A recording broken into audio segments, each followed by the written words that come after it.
estimado canciller, muchísimas gracias. Gonzalo Valdós, presidente de IPAE, Fernando Barrios, presidente del comité de CADE, María Isabel León, vicepresidente de IPAE, señor gobernador Roel Sánchez Sánchez, a mí me honra mucho haber sido gobernador, señor alcalde Víctor Hugo Rivera, aprendí mucho como alcalde,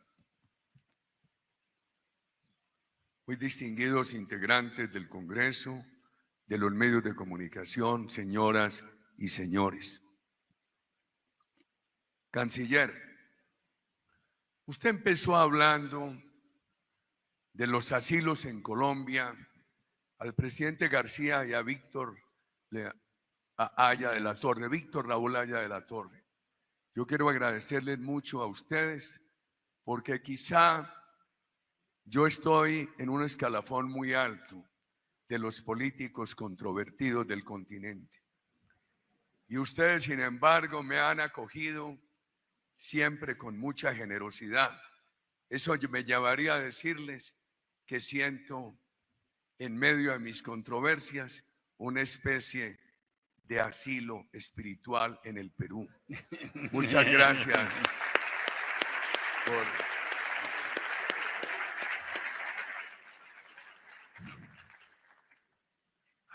Yo no sé si mostrar algo de esto desde la izquierda o desde la derecha, porque me puedo ubicar solamente en lo que dijo uno de mis antecesores, la defensa del Estado de Derecho, la democracia y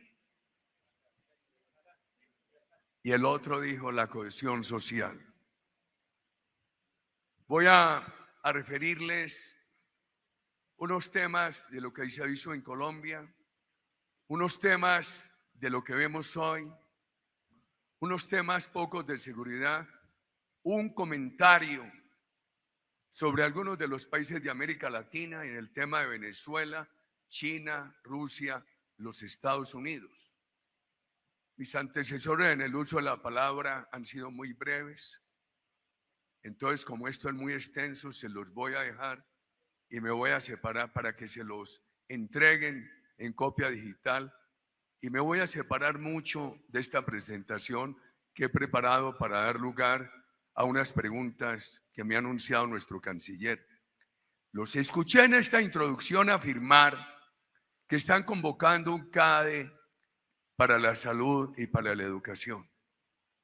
Qué tan importante. Ahí tenemos problemas comunes, no solamente de nuestros dos países, de toda la región, queridos ciudadanos. Ustedes, tenemos 1.600 kilómetros de frontera, muy extensa en el caso colombiano, solamente superada por una frontera de 2.200 kilómetros con Venezuela. Esa frontera nos obliga a pensar cómo explotamos nuestros recursos naturales, les agregamos valor y cuidamos la selva. Con estas señales de emergencia tan graves que acaban de presentarse con el verano del Ecuador, esa intensa sequía, ese apagón energético y con una reducción de los caudales del río Amazonas a sus mínimos históricos. El Perú tiene 100.000 kilómetros más que Colombia en extensión. Colombia tiene 52 millones de habitantes, ustedes 34. Ambos países tienen una porción del territorio que no pueden desarrollar de manera convencional, sino cuidarla, evitar su destrucción en esa selva para que sea una de nuestras mayores contribuciones a las políticas contra el calentamiento global y la protección del agua. Nuestra región tiene el 50% del agua dulce del planeta, queridos ciudadanos. Antes de hablarles de seguridad, les quiero contar que una de las políticas que nosotros propusimos en su momento, uno ya a esta edad trata de ser muy nostálgico y es muy difícil superar eso. Y uno se queda muchas veces en el pasado, pero creo que esa tiene vigencia y futuro. Le pagamos a las comunidades para que cuidaran la selva, no la destruyeran más para sembrar narcotráfico. Trabajaban colectivamente, eso lo certificaba Naciones Unidas, se llamaba Familias Guardabosques. Qué compromiso tan grande tenemos nuestros dos países en esos 1.600 kilómetros de frontera.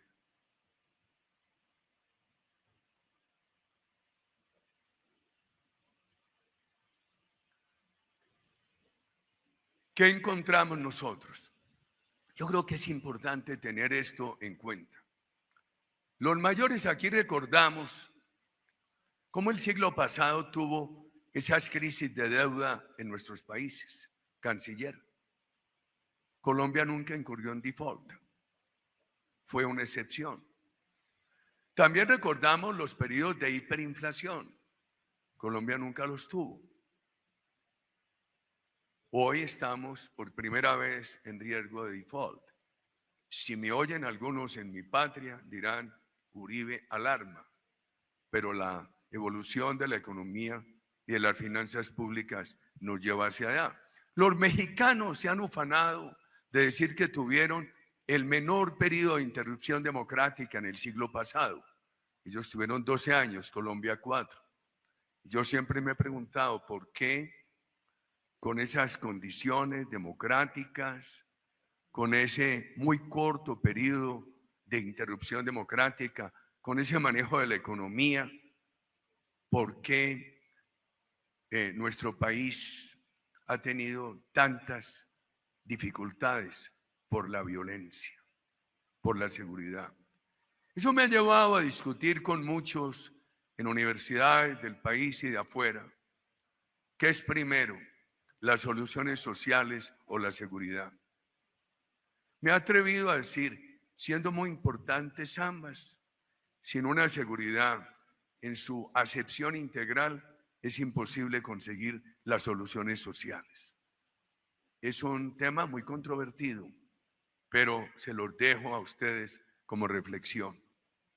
Allá encontramos en el 2002 que 4 millones de colombianos habían salido del país.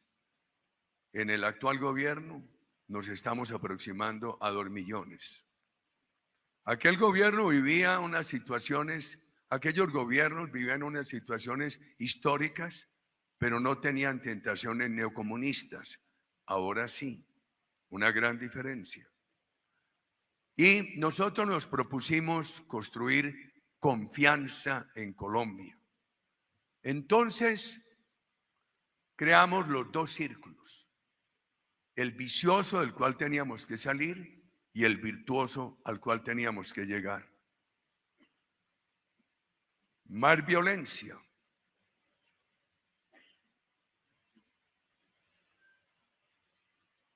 Producía menos inversión, más pobreza. Teníamos un 53% de pobreza y un país con esa solidez de empresa privada apenas tenía un 7% de inversión privada. Avanzamos algo en seguridad. Yo no veo el país convertido en una maravilla, pero se avanzó y se hizo el gran esfuerzo de construir una doctrina en la cual seguimos trabajando. Este era el círculo virtuoso. Queremos más seguridad, más inversión. Eso nos tiene que llevar a tener menos pobreza. Construíamos este triángulo para confianza. ¿Por qué seguridad democrática? Porque América Latina tenía los conceptos de seguridad nacional, que eran los conceptos de la seguridad de los dictadores, para reprimir la oposición. Nosotros en Colombia era imposible que hubiera una aceptación popular a una propuesta de seguridad. Nuestra propuesta fue democrática, seguridad con todos los valores democráticos, con la libertad de prensa. El presidente actual, que era el jefe de la oposición en aquel tiempo y muy radical, tuvo la misma seguridad que tuvieron mis más cercanos colaboradores. Y creamos esta relación. Si no se construye confianza inversionista, no se construye cohesión social. Fue una gran discusión mía con el presidente Chávez. Algún día me preguntó, Uribe, ¿usted cómo aprecia mi política social? Le dije, presidente, buena, nadie lo puede negar, pero esa política no le va a ser sostenible si usted acaba la empresa privada. Me dijo, con petróleo tenemos. Le dije, no te alcanza. Bajaron de 3,5 millones barriles a 700,000, hoy tienen 900,000. Todo por afectar la empresa privada, lo mismo que pasa en Bolivia. Ustedes lo tienen bien cerca. Y cuando ya no pudieron contar con 60,000 millones de dólares que valían sus exportaciones para subsidiarle a la población venezolana bienes importados, encontraron la empresa privada descaecida y saltó la pobreza del 40 al 90. Pero si avanzamos con inversión privada y no avanzamos con política social, la inversión privada se deslegitima, queridos ciudadanos. Me han preguntado mucho, entonces la inversión privada, la empresa transnacional, la local, todas. Y lo más importante, vamos a hablar al final, el emprendimiento de los jóvenes, el apoyo a la formalización de todas las informales, el fortalecimiento de la pequeña. Es muy importante definir el universo del emprendimiento privado. Nosotros trabajamos mucho la reducción del Estado. Redujimos en 6 puntos del PIB el tamaño del Estado. Eliminamos 400 entidades públicas. Entonces digan, no, es que Uribe es neoliberal. Eso va contra las ideas socialdemócratas. Nosotros no entramos en esa contradicción. Dijimos, hay que escoger o nos gastamos la plata del Estado en entidades innecesarias, en politiquería, o llegamos a plena cobertura del Seguro Universal de Salud. Ustedes van a ver reducciones, por ejemplo, se pasó hubo años cerca de 30,000 homicidios, habríamos querido reducir mucho menos, 15,000. Los secuestros se redujeron de casi 3,000 a 228, ahí no quedó perfecto. Es muy importante esto. ¿Qué pasó con trabajadores y maestros sindicalizados? El año que yo llegué mataron 200, habría querido 0. El último año, 14. Todas estas políticas avanzaban. El discurso que adoptaron contra mí fue afectar mi reputación con el tema de derechos humanos, que los hemos defendido con todos los valores democráticos. Nosotros estábamos en una economía creciendo al 7 por la crisis de Lehman Brothers, que allá se agravó por el cierre del mercado de Venezuela y por uno de los errores de mi gobierno. Es bien difícil cuando se mantiene uno en actividad ver hacia atrás para examinar errores. Fue que intervenimos muy tardíamente las pirámides del narcotráfico y ya había mucho dinero de los colombianos ahí, canciller, y él se perdió, y una gran crisis y una afectación muy grande de la honra de mi gobierno. Nosotros hemos preferido en la democracia participativa y en el ejercicio del gobierno la credibilidad a la aprobación. Muchas veces no lo aprueban a uno, pero que le puedan creer. En nuestra dirección de liderazgo, en los valores que nos guían, ese es uno. Allí hubo una afectación muy grande porque los colombianos vieron que se había afectado nuestra credibilidad porque nos demoramos mucho para enfrentar ese tema. Hoy tenemos una gran diferencia con las reformas del presidente Petro. Él cree en la lucha de clases, nosotros en la economía fraterna. Las reformas que está impulsando van a acabar con la pequeña empresa, con los fondos de pensiones. Van a acabar, estamos pasando de una salud que es solidaria, mixta, a una salud totalmente estatal, y ya se ven los deterioros. Nosotros hemos creído mucho en la economía fraterna. Solidaridad, salud con participación del sector privado, pero con solidaridad. El mismo plan universal de salud para el más rico y para el más pobre. Que cada uno contribuya de acuerdo con su capacidad y con sus ingresos. Nosotros decimos, pero ¿por qué van a aprobar esta reforma, la laboral, que va a acabar con la pequeña empresa? Y que lo que hace es aumentar el enfrentamiento. ¿Por qué no buscamos, en nombre de la economía fraterna, reformas, que creo que esto es válido para toda la región, que pongan a empresarios y a trabajadores a remar en la misma dirección?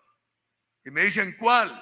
Hemos dicho, si un sector de la economía crece un año al 4 más, páguele un salario adicional a los trabajadores. Eso anima tanto a empresarios como a trabajadores.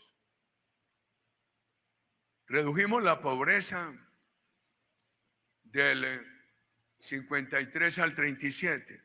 Queríamos el 20, 25, no pudimos, porque se atravesaron esas crisis.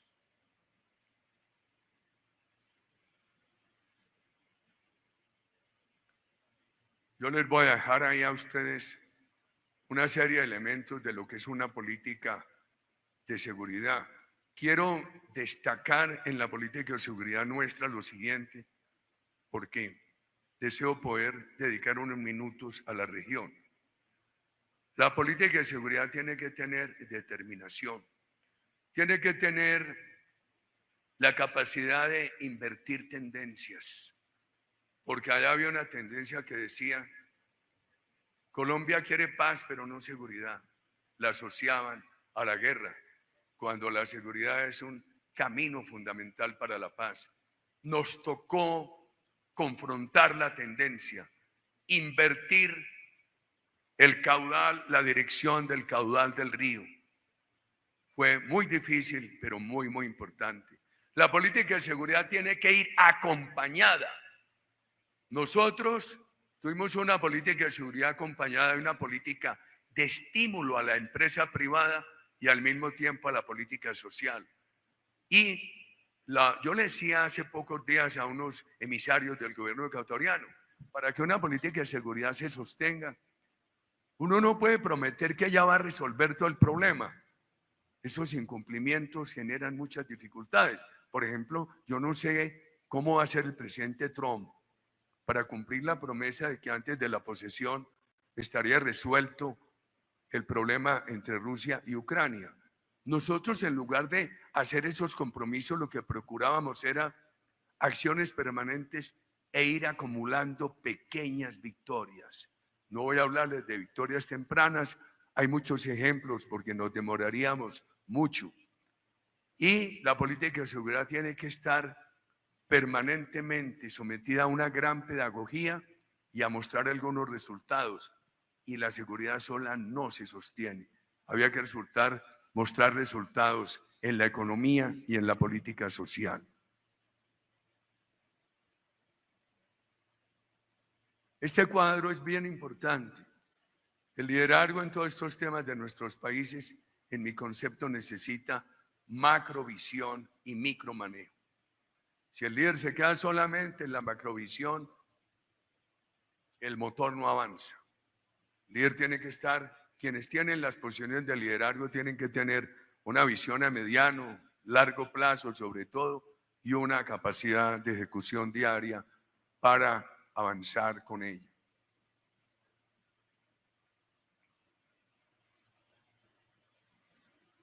Aquí quiero referirme a dos temas, a la participación comunitaria. Nosotros tuvimos 4.600.000 colombianos que informaban a la fuerza pública. No era fácil, porque nos decían, ¿cómo nos pone a hacer eso? Enseguida vamos a tener retaliaciones de la delincuencia, pero funcionó bien y la fuerza pública decía, ¿cómo nos va a poner a recibir información ciudadana, a perder el tiempo? La gerenciábamos y funcionó bien. Hoy hay unos elementos de la inteligencia mucho mejores que los que nosotros tuvimos en ese momento. Me pareció muy importante aprender a visibilizar delincuentes. Cuando visibilizábamos un delincuente, la comunidad empezaba a saber quién era y en ese momento se le acababa el anonimato, ya se sabía su nombre, dónde actuaba y a la fuerza pública no le quedaba más camino que perseguirlo hasta capturarlo. Es bien importante el tema del narcotráfico. La verdad es que en los 2 primeros años de mi sucesor mientras mantuvo nuestras políticas, Colombia bajó a 42.000 hectáreas de droga. Hoy tiene más de 300.000. ¿Por qué he criticado? ¿Por qué estuvimos en desacuerdo con La Habana? Porque el acuerdo de La Habana de 2016, que perdió el plebiscito, ganó el no, y sin embargo lo impusieron, creó todas las condiciones para esa nueva tendencia de aumento del narcotráfico. Ahí están las cifras, porque le puso a las Fuerzas Armadas de Colombia, que han sido democráticas, en el mismo nivel del terrorismo, porque no fue un acuerdo, un balance entre paz y justicia, fue impunidad plena. Los responsables de delitos atroces, los responsables de violación de niños no han ido un día a la cárcel ni irán y están en el Congreso de la República. Hay muchas crisis de seguridad, pero el tiempo apremia. ¿Cómo se manejan esas crisis de seguridad? Hay que estar muy preparado. Por ejemplo, cuando en un rescate militar nos asesinaron a un gobernador secuestrado, al exministro secuestrado, a 11 miembros de la fuerza pública. ¿Cómo manejamos esa crisis? Y terminamos rápidamente diciendo la verdad, lo que había pasado y aceptando la responsabilidad. Este fue nuestro error, los helicópteros debieron llegar a tal parte, pero pasaron por encima, los avistaron desde abajo. El país se dividió y se unió. Digo, bueno, Uribe dijo la verdad. No salieron con la excusa esa de que habrá una investigación exhaustiva. Se dividió. Unos dijeron, no estamos de acuerdo con los rescates militares, otros sí. Un día, canciller, usted vivió mucho esto. A la 1 de la mañana recibí yo una llamada y me dijeron, la FARC acaba de decir en Europa que los 11 diputados secuestrados, los habían secuestrado antes de mi gobierno. 10 de ellos fueron asesinados en un combate con el ejército. Ya había amanecido en Europa. Yo me demoré 12 horas hasta que los militares me entregaran una relación de todos los combates. Resistí el asedio. Entonces, esa crisis me enseñó que uno no puede reaccionar al impulso de la primera impresión, pero tampoco demorarse infinitamente. Solamente cuando tuve a las 12 del día, 1 de la tarde, ya una información completa, veraz, se la dije al país y 15 días después, Dios premia la buena fe, dijo la Cruz Roja Internacional que lo que había dicho el gobierno era verdad. El rescate de Ingrid Betancourt, el abatimiento en la selva ecuatoriana de su secuestrador, que no fue contra el hermano pueblo ecuatoriano, sino contra ese grupo terrorista, nos dejó muchas lecciones.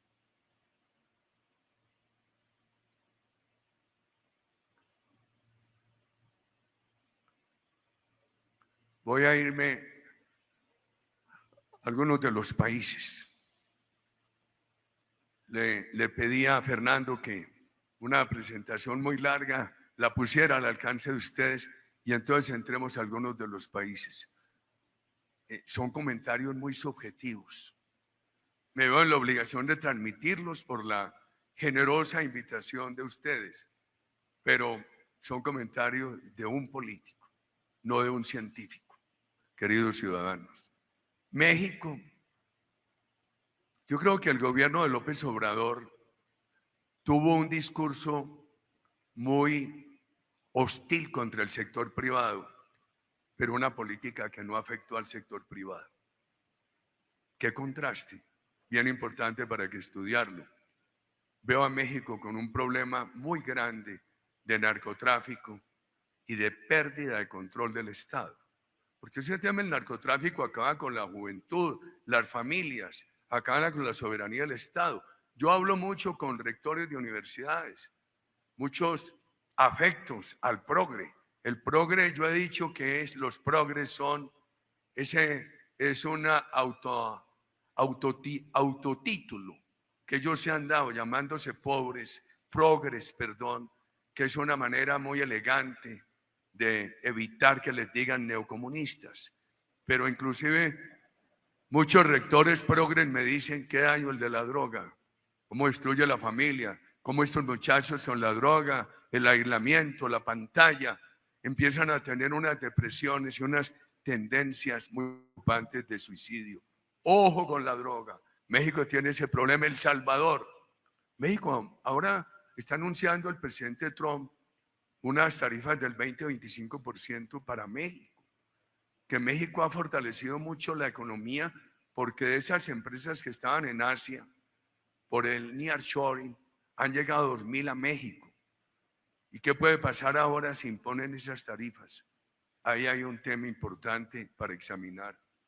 El Salvador, 33 años que aplaudían un proceso de paz, que no trajo ninguna paz, que impusieron desde afuera, ideológico, de tendencias progres de la humanidad. Por primera vez por una política doméstica tiene seguridad. ¿Cómo es sostenible? Si la van complementando con una política económica muy vigorosa, que no dependa El Salvador solamente de las remesas de los salvadoreños que viven por fuera, de una política social. Tienen que tener cuidado con los derechos humanos, porque los violentos, los progres, sí que estaban bien afianzados en ONGs progres. Entonces combaten estas políticas simplemente inventándole señalamientos de derechos humanos. Me preguntó hace poco el presidente del partido del presidente Bukele, ¿y usted qué ve en eso? Y 2 ejemplos. Una cárcel con personas en cuclillas, desnudas, da lugar a una gran crítica de derechos humanos. Una cárcel humanitaria donde están enseñando tareas agrícolas es una cárcel muy útil. Ecuador, qué problema tan grave de inseguridad, narcotráfico. Yo recuerdo mis discusiones con el presidente Correa. Le dije, mire, cuidado, que este es un problema invasivo, ustedes no lo tienen. Y Colombia vivió todas las etapas. Primero era un cielo de transporte de droga de Bolivia, de Perú, a los mercados de Estados Unidos y de Europa. Después productores. Ahora tenemos 1.700.000 consumidores y un problema de microtráfico muy grande. Qué dificultad la de Ecuador. Ojalá puedan tener éxitos en esa política de seguridad y ojalá puedan superar rápidamente el problema estructural de energía. Al final hago un comentario muy respetuoso sobre la hermana patria peruana, Bolivia. Evo Morales encantó al mundo con la reducción de la pobreza, con los subsidios. El presidente Lula le ayudó porque aumentaron el precio del gas que le compraba Brasil, pero ahorcaron la empresa privada y hoy están con unas grandes dificultades de gas, de combustibles, de caja para subsidios y de disponibilidad de reservas.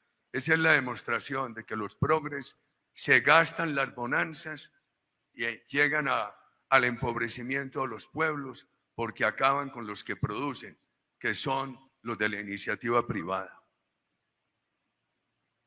Mi ley, mi generación, biblioteca, librería que visitábamos en Lima, en Bogotá, en México, el Ateneo de Buenos Aires, de Caracas, era toda literatura de izquierda. En la universidad pública, mi generación no nos dejaban ver sino la posibilidad de vivir en un comunismo cubano o soviético o chino o de Ho Chi Minh. Yo creo que mi ley ha hecho ya una contribución muy importante, un discurso articulado en la superestructura cultural y en la infraestructura material, que es el gran contraste a toda la literatura comunista que inundó el continente. Yo destaco mucho lo de Milei y un libro de Mario Vargas Llosa, a quien no dejo de rendirle siempre mi homenaje, que se llama La llamada de la tribu, porque ahí tuvo la posibilidad él de reivindicar a todos los pensadores liberales, con cuya honra y contribución quisieron acabar los escritores comunistas. Me parece que uno ve a Chile desde afuera mucho mejor de lo que está, de lo que piensan adentro. Creo que hace 20 días me sentí muy cobarde porque me dio miedo de que me regañaran en el partido y no fui capaz de hacer un retweet al presidente Boric, donde de manera muy inteligente se refería a esa perversa situación venezolana. Unos profesores de izquierda de Chile me decían que ellos iban a desaprobar la última constitución. ¿Y qué pasó con la socialista?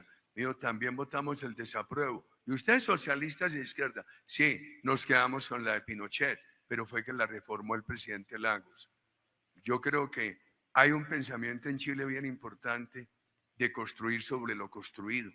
Me dio un gran ejemplo el diálogo con los profesores. Veo un Chile con problemas de inseguridad, pero yo diría que sin mayores preocupaciones sobre la economía. Inclusive en un país donde los empresarios no pagaban seguridad social, están haciendo un acuerdo. Yo no sé si ya lo terminaron para hacer esa contribución más que justa. América Latina tiene que pensar en Cardoso.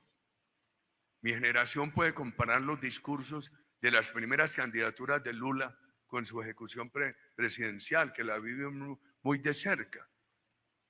El Lula del gobierno no fue el Lula de las candidaturas comunistas. ¿Qué creo yo? Que Cardoso organizó tan bien la economía y la institucionalidad que Lula de manera muy práctica dijo, ¿para qué voy a dañar esto con mi discurso aplicándolo?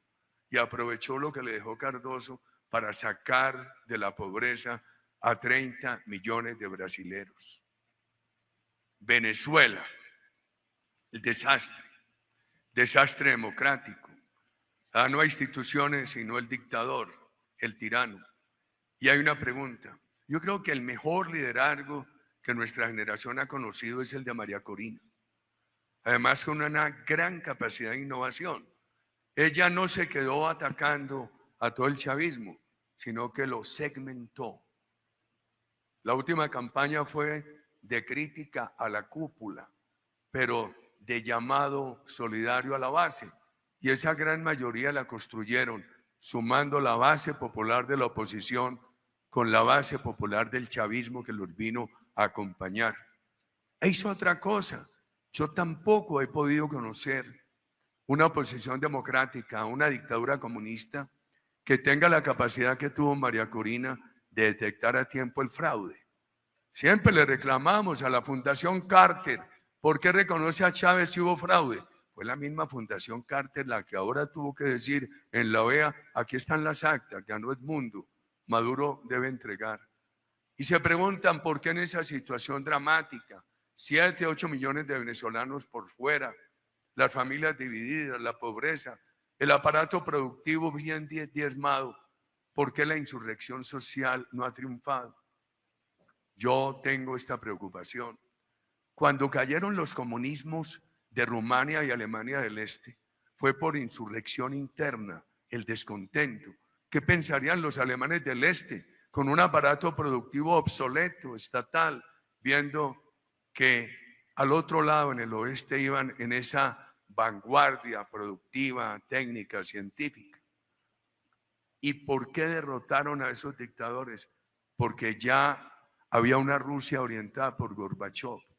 Entonces el ejército soviético no entró ni a defender al dictador de Rumania, ni a defender al dictador de Alemania del Este. Maduro tiene cero legitimidad, pero tiene a Rusia, tiene a China, tiene los colectivos, tiene a Irán, tiene los grupos terroristas de Colombia. ¿Qué va a hacer el presidente Trump? La campaña en los Estados Unidos, en mi concepto, fue muy pobre sobre América Latina. Pero diría yo que hay una gran esperanza en el nuevo gobierno americano sobre el tema Cuba, sobre el tema Nicaragua, sobre el tema Venezuela. Pero no sabemos con claridad. Con el canciller hablamos hoy. La ciudad de Lima fue epicentro de muchas reuniones, el Grupo de Lima, y no se pudo tener una política eficaz que derrumbara a la dictadura venezolana.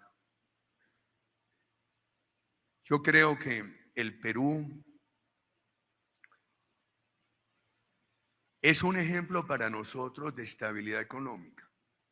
Tendrán altibajos en la economía, pero es un ejemplo de estabilidad económica.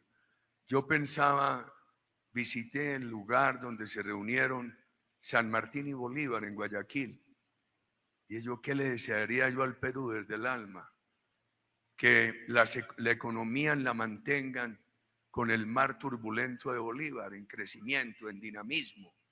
Economías creciendo al 5% más, pero la política la puedan suavizar y llevarla al mar tranquilo de San Martín, al mar apenas levemente crispado por la brisa.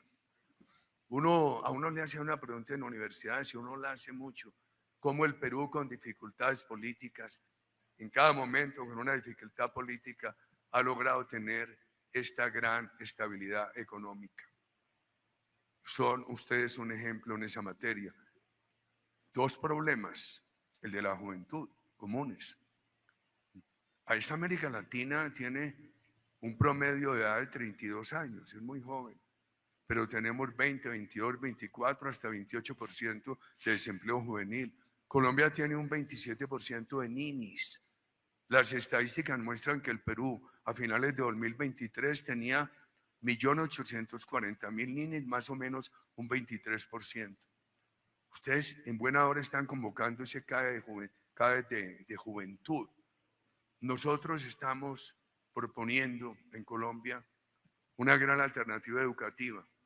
Educación por ciclos cortos, articulados, que permitan desde el grado técnico a los 6 meses con posibilidades de trabajar y de emprender hasta llegar a los mayores títulos universitarios, al doctorado.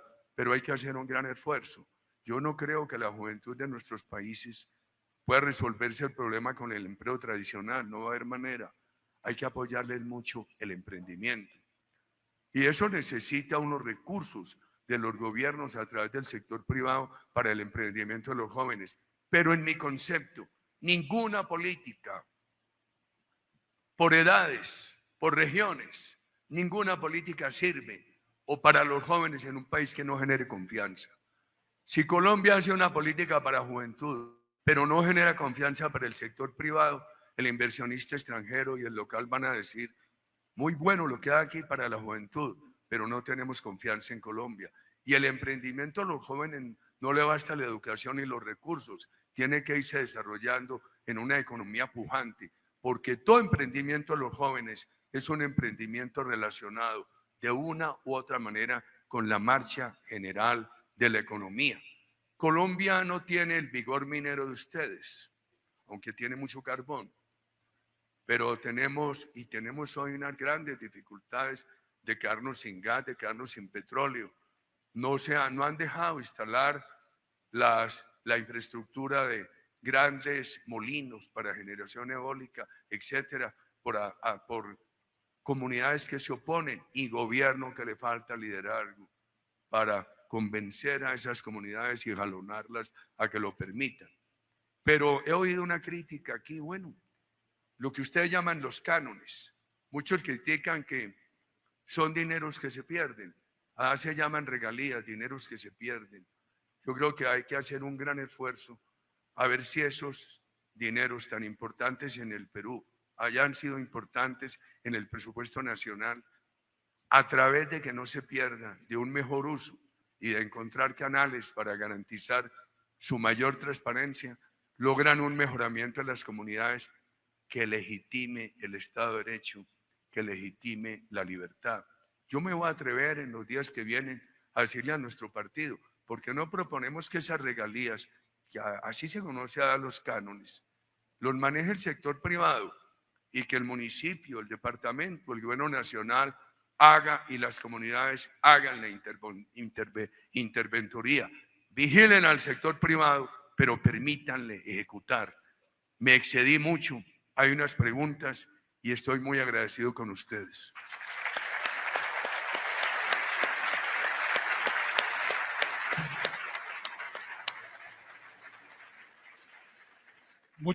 Muchas gracias. No, yo digo, muchas gracias, presidente Uribe. 2 o 3 preguntas que tengo la impresión que son de las cosas que más preocupan a los peruanos hoy en día. Y no solo a los peruanos en un caso. Usted ha hablado de Trump y la historia de el anuncio del 25% de aranceles para los productos mexicanos. Pero existe toda América Latina que no está en ese predicamento, que no tiene, ¿no? Con Estados Unidos. ¿Cómo ve usted la relación Trump-América Latina? ¿Hay motivo para preocuparse? Podemos hablar de quizás 2 o 3 políticas, una cosa es Centroamérica con todos los inmigrantes, otra cosa es Sudamérica con otra problemática. ¿Cómo veo esa relación? Primero, en las mentalidades que defendemos la libertad, la democracia, el emprendimiento privado, no como un fin, sino como un medio para generar bienestar social. Hay esperanza en el gobierno Trump, pero el discurso de campaña no fue explícito. No, porque él simplemente dijo que Venezuela le enviaba criminales allá y El Salvador también. Entonces, hay una expectativa esperando qué va a pasar y qué va a hacer el secretario de Estado, el senador Marco Rubio, y si el discurso de Rubio tiene posibilidades de traducirse en ejecutorias, que van a encontrar un problema muy grande. Yo he observado 3 Chinas en mi vida. Cuando entro a la universidad era la China comunista, patrocinadora de nuestras guerrillas. Entiendo que aquí patrocinó a Abimael. En Colombia tenían el Ejército Popular de Liberación. Años después llego a la presidencia y encuentro la China del comercio y la inversión. Y hoy veo en Venezuela la China del comercio y la inversión y de la política, en una especie de eje implícito o explícito con Rusia. Entonces, eso también conecta con Ucrania, con Rusia, con Irán, con Israel, con Palestina. Y es Venezuela, por ejemplo, el enclave de ellos más cerca a los Estados Unidos. Es muy difícil para el gobierno americano. Hay esperanza, pero tenemos que ver ejecutorias. ¿Qué se va a hacer? La noticia de hoy es la imposición de tarifas a la producción mexicana. Yo no sé si lo van a discriminar por reglas de origen o no, pero eso tiene que alarmar algo a México. Esperemos. Ahora, lo que sí es muy claro es que los emigrantes que salen de nuestra tierra e inmigran ilegalmente a los Estados Unidos, eso sí se va a ver un descenso muy grande en la administración Trump, porque allí no haya sido totalmente claro el presidente Trump y sus compañeros durante toda la campaña. Lo otro, no sé, esperemos, yo tengo esperanza, esperemos qué va a pasar entre lo que ha dicho el senador Rubio a lo largo de su vida, que hemos admirado mucho, y las ejecutorias del gobierno en el cual va a participar. Presidente, en estos momentos en el Perú se está discutiendo el tema de las zonas económicas especiales. Y el día de ayer en conversaciones privadas le escuché a usted referirse a ellos. ¿Puede compartir con nosotros sus reflexiones? Yo encontré la economía colombiana muy deprimida, con un gran empresariado. No pude bajar impuestos, pero creé una serie de incentivos. Que si usted construye un hotel nuevo, tiene 30 años de exención tributaria. Si usted siembra un cultivo de tardío rendimiento, tiene 10 años de exención tributaria. Si usted invierte $1, tiene 40 centavos de dólar de deducción. E hicimos una cosa que nos salió bien y mal, porque uno de los problemas, queridos ciudadanos, es cómo se garantiza una buena política en el largo plazo. A uno le dicen los inversionistas, yo quiero invertir en Argentina, pero si el programa Milei no sigue en 4 o 5 años, ¿qué hicimos nosotros? Nosotros creamos una ley de estabilidad. Usted, inversionista, puede firmar un contrato de estabilidad tributaria con el gobierno colombiano a 20 años. Errores. Apenas se firmaron 69. Segundo error, los gobiernos que sucedieron eliminaron la ley. Tercero, la ley era muy exigente. yo crearía garantías de estabilidad incluyentes al alcance de cualquier inversionista. Eso se parecería a una especie de toda Colombia, en este caso todo el Perú, con unos grandes atractivos a la inversión de cualquier tamaño y con una seguridad de que eso va a sostenerse en el tiempo. Ya una zona especial en un territorio determinado, pues nosotros hicimos muchas zonas francas. Fue muy controvertido, pero ha funcionado bien. O encuentro hoy muchas de las personas que trabajaron con nosotros diciendo que se deberían crear condiciones para que todo el país sea las mejores y más audaces decisiones para que todo el país sea atractivo y también con las condiciones de estabilidad. Pero a mí me parece también que una zona franca, una zona especial como la que ustedes proponen, sus resultados pueden ser un buen ejemplo para todo el país. Y que si eso les funciona bien, lleguen un momento en que digan, tenemos que hacer una cosa atractiva, muy, muy atractiva, pero en todo el territorio.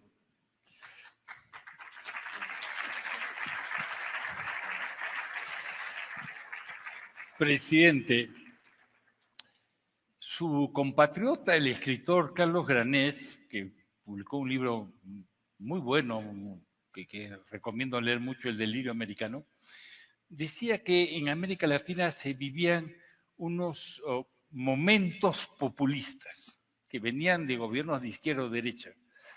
¿Usted cree que existen esos momentos populistas? ¿Es bueno para la región vivir esos momentos o hay un peligro para la democracia y el Estado de Derecho en la región? Depende de nosotros. La lucha por el Estado de Derecho, la democracia y la libertad hay que darla todos los días. Y también hay que denunciar, por ejemplo, para nosotros no es fácil hoy, un gobierno repartiendo subsidios para las próximas elecciones. ¿Qué le estoy diciendo yo a los ancianos de Colombia pobres? Creo que no les va a dar subsidios ahora, pero está acabando la empresa privada, que es la fuente de los subsidios en el futuro. Nosotros tenemos que mantener un diálogo popular muy intenso, haciendo pedagogía contra esos populismos. No fácil, no fácil.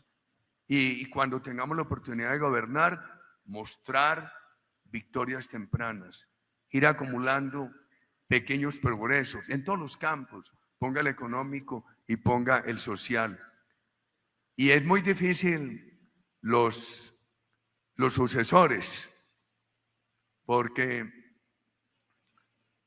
la condición humana muchas veces los cambia del día de la elección al día del ejercicio del gobierno. Entonces hay que buscar condiciones de estabilidad que no dependan de los sucesores. Una última pregunta, presidente. Usted tuvo mucho éxito en la lucha contra la guerrilla y recuperó territorio, ejerció soberanía de Estado en territorios que habían sido ocupados por la guerrilla antes. No es este el problema del Perú de hoy. El Perú sí tiene un serio problema de seguridad ciudadana. ¿Usted tiene alguna reflexión sobre eso? No es posible desvincularlos. Nosotros, por ejemplo, con una política de seguridad muy estricta, logramos la desmovilización de 53.000 integrantes de esos grupos, 35.000 paramilitares y 18.000 guerrilleros.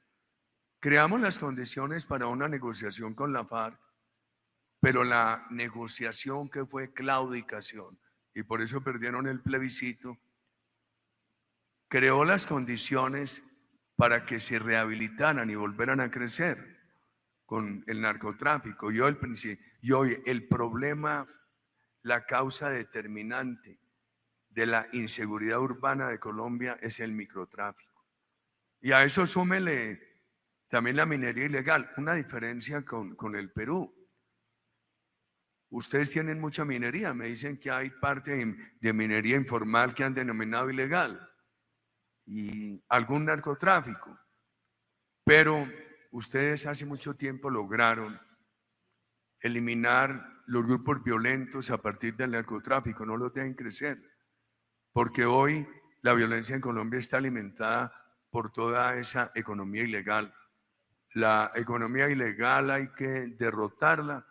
Si no, es imposible el éxito de una política de seguridad, imposible el éxito de una política de paz. Ahora, yo no desvinculo la política de paz de la política de seguridad. Una política de seguridad con atractivos sociales. Por ejemplo, en la ciudad de Popayán yo tenía esta discusión.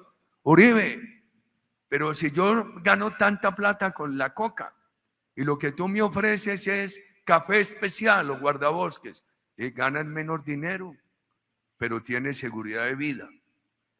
Con la coca ganas hoy mucho dinero, mañana te matan. Esto te da tranquilidad para ti y para tu familia. No, yo no te acepto eso. La fuerza, la manito firme, la oferta generosa del corazón grande y la manito firme. Yo creo que la seguridad necesita las dos cosas. Necesita el factor coercitivo, no represivo, no intolerante con el pensamiento diferente, y la solución social. Pero en el país la experiencia mía es que inicialmente no querían la solución social porque les daba menos renta que la economía ilícita, pero finalmente la aceptaban cuando sentían que el ejercicio de autoridad no les daba alternativa. Presidente, ha sido un honor para mí entrevistarlo y ha sido, creo que, un privilegio para los asistentes acá de escucharlo. Muchas gracias. No, muchas gracias, Antonio. Muchas gracias a todos ustedes.